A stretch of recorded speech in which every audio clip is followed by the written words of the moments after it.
สดใสบ่คือเก่าหลังจากเขาเบามีทิ้งไปอยู่บ้านคนเดียวมาเศร้าหลายเลยตัดสินใจไปหาหมู่เอ้ยมื้อนี้เฮาเจ็บหลายอยากไปผ่อนคลายอยากไปยาวโซเสียผู้เบาแบบโซตายอย่าว่าสิว่าสันเดกันเด้อน้องเคยเจ็บจากคนในใจกันเลยต้องจำกันเลยต้องยกให้มันลืมโศกจากมาจันโบกให้ลืมความช้ำกันเลยต้องเน่าให้มันลืมเศร้าลืมคนที่เอา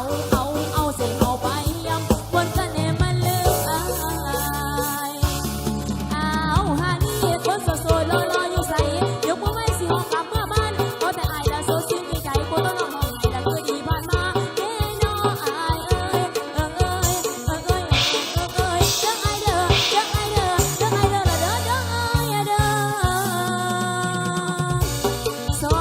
ซอยพี่น้องฟังซอย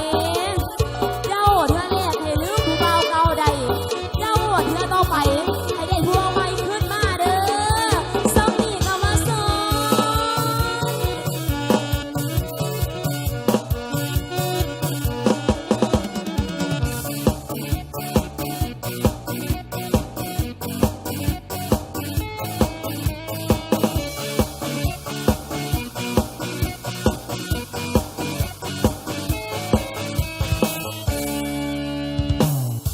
สดใสบ่คือเก่าหลังจากผู้เบามีทิ้งไปอยู่บ้านคนเดียวมันเศร้าหลายเลยตัดสินใจไปหาหมู่เอ้ยมื้อนี้เฮาเจ็บหลายอยากไปผ่อนคลายอยากไปยาวโซเสียผู้เบาที่ทิ้งไป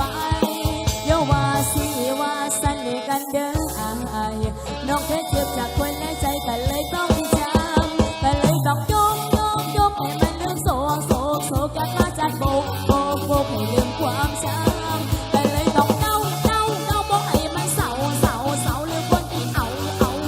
เอาไปย้ำวนกันให้มันลืมอา